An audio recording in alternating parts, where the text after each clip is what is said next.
Of all the year, no period was looked forward to with an interest like that, inspired by the approach of Christmas and the following days. Don't worry, I'm not a homeless dude that's taken over. It's me!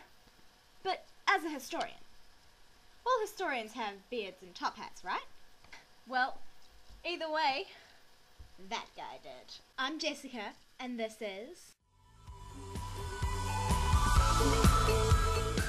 Okay, people, if you haven't figured it out yet, go watch the quote again, but I'm gonna tell you anyway. It's my Christmas video! Yay! How to party like it's $15.99? Christmas style. Boom! We'll start off with the basics. Christmas was a lot different back then. Yes, it's still focused around family and being together and celebrating, well, Jesus, but it was a little bit different. First, Christmas was not just one day. It was an entire season. Not summer, winter, spring sort of deal, but 12 days.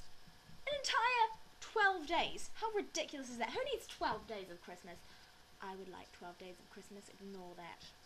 So Christmas started on the 24th of December. Well, the Christmas Yuletide season started on the 24th of December and went all the way through to the 6th of January. And the 6th of January was what's known as the 12th night. And the 12th night was probably one of the most important nights, other than Christmas, of course, because it was the last party of the Christmas season.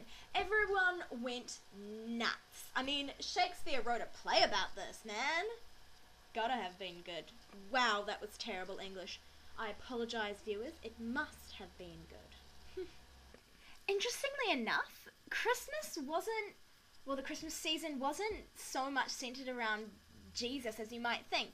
Yes, there were, you did have to go to church on Christmas. There was, if you were Catholic, there were 3 mass services which you had to attend. But I think everybody more got into it less because of the religious side of it, more just because of the getting together and the having fun and the release thing, which I talked about in my previous video. And if you haven't seen it, watch it or I will punch you in the face. No, I won't. I probably don't know where you live. But if I did, that would be creepy, right? And when you do look at it, you'll notice that it was probably because of these ridiculous festivities that took place, which I'm about to tell you about, that did lead to the Puritans eventually banning Christmas under Oliver Cromwell. I mean, what is that? Who bans Christmas? Christmas is excellent. It's lots of fun. Oh, that explains it. They pretty much banned fun. Dang, Puritans. Live a little, man. Hospitality is the rule! Okay, honestly, I actually was just quoting a girl. I just really like wearing mustaches. Can you blame me? Of course, it makes sense that hospitality was the rule. In a culture like theirs, food was super important. Much like it is today. Except everything was home cooked. And there wasn't a McDonald's every 30 seconds. I don't know how they lived. On Christmas, you would have quite a few guests over. I think it would be more than just your extended family, but it would also be family and friends, and sort of like we do today, but the feasts were a bit different. First of all, they had this thing called brawn. It was pretty much roast pork, and it had like mustard and some sort of gravy. Doesn't seem too appealing to me, but I'm sure back then it was delicious. They would have roast beef, mince pies, plum porridge, and then there was this really interesting pie called Christmas pie. Interesting ingredients. Neat's tongue, eggs, sugar, lemon, and orange peel. Blech. Whatever floats your boat food-wise, that's your prerogative. That, however, was a poor man's feast. You'd find that in the more upper-class circles among the nobles and the gentry, they would have more elaborate feasts, ranging anything from a peacock that has been roasted and then dressed in its original skin and feathers for a centerpiece, to these really, really crazy sugary treats that we wouldn't even consider making. Like, oh, I don't know, they don't sound too appealing. Roasted goose was also another special Christmas treat if you could have one. And that's kind of something that's carried on. A lot of English families still like to have a good roast goose on Christmas. But it's interesting to note that the poor man's feast wouldn't have as much meat in it. Meat was actually quite a rarity among the poorer people, among the peasants, because, you know, if you didn't own land, you couldn't go hunting on it. Or if you know, and most of the time you couldn't afford it, so you wouldn't go buy it. That's what made Christmas such a special time, such a special treat, to have this delicious meat, you know? Ugh. During the Christmas festivities, often there would be, for example, if you did go to dinner at a lord or lady's house, you would have plays going on, you would do Morris dancing, and even role reversal was quite common. It links back to what I was saying before in my previous video about mocking hierarchy. But this time, the men dressed as women, and the women actually didn't really get to do anything. It was just the men dressing as women and laughing and being giggly and gossipy, you know, the way they think women would be. So as you can imagine, it was a little bit of a scandal and quite funny when these people dressed up. Another tradition they had was decorating their houses. Say what? You heard me. Decorate their house. Yeah, but we decorate our house now. What's so special about that? The difference, young one, is that we don't go out and find every tiny little bit of shrubbery we can to put in our house. That's right. It was foliage central. People be cray. What can we do? The funny thing is, people even spent money on it. Like, there have been records to show that a lot of people actually spend a fair amount of money in buying ivy and holly to put in their house rather than picking it themselves. But to each his own, I guess. Even the church got involved. Anything for a party, right?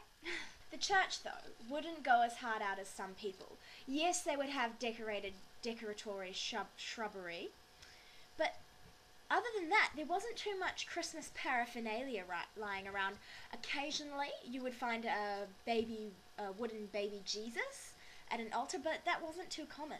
Excuse me, but what about the nativity scene? What about the nativity scene? There wasn't a nativity scene in the church? Well, no. At the time, the nativity scene had not yet made its way over from Italy. Yo, tell us some more traditions, Al. Because that's totally what you guys sound like, right? But since you asked, okay, well, there was the Yule log. The Yule log was pretty much a piece of tree. Yay, tree! No, there was this tree that was cut down in the village, and people took a bit of the log, quite a big bit, and it was put on the fire on the first day of Christmas and expected to burn for the entire 12 days. Now, what was interesting is that this log was considered really good luck. If you managed to keep a bit of Yule log from your previous year for the entire year and then burn it on the first night of Christmas, it was supposed to bring your house good luck, but not only that, protect it from fires. That's pretty cool. I think I need to start doing that, because, well, fire's just not that pleasant, really. Then they march, this heathen company, towards the church. Their pipers piping, their drummers thundering, their stumps dancing, and their bells jingling, and in this sort, they go to the church, like devils incarnate, with such a confused noise that no man can hear his own voice. And who on earth was that guy talking about? The Lord of Misrule, of course. Now, the Lord of Misrule was a really cool dude. Pretty much he was just this one guy who got elected by the rest of the village to get rowdy. That's right. This guy was elected so that he can cause mayhem in the village. Practical jokes, a lot of noise, just being crazy and silly. This guy, that seemed like a lot of fun, right? Speaking of fun, Christmas sports. For example, they had this one game called Hoodman Blind, which is kind of similar to our Blind Man's Bluff. So we all know that that's a great game. Then there was this other game called Hot Cockles. Is that what it was called? Yeah. Hot Cockles. And pretty much, they blindfolded a dude, right? I ain't seen nothing. And then they hit him. And the dude had to guess which of his mates whacked him. Sounds like my kind of game, really. And of course, there were Christmas carols. Not quite, I'm sure.